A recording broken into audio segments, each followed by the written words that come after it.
कांदा छान असा तळलेला आहे.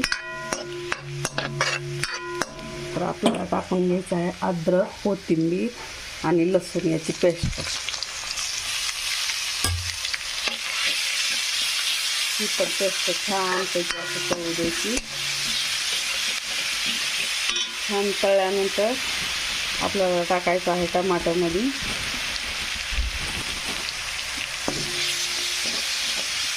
तेल गरम असल्यामुळे लगेच होऊन जातं. आपल्याला टाकायचे टमाटर.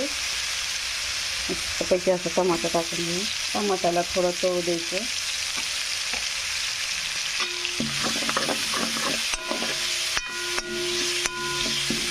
टमाटर तळलं ना तर लगेच टाकायचं काळा मसाला, धने पावडर, हळद आणि मीठ टाकून घ्यायचं.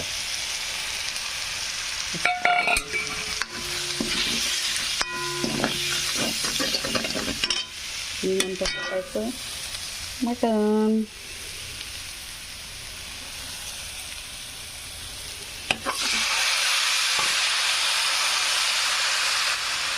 मस्तपैकी मटणाचा खिमा बनवून घ्यायचा.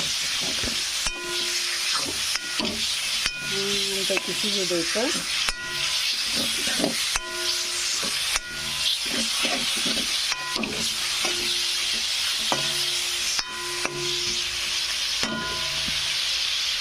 अर्धा तास शिजू द्यायचं आणि नंतर आपली भाजी रेडी.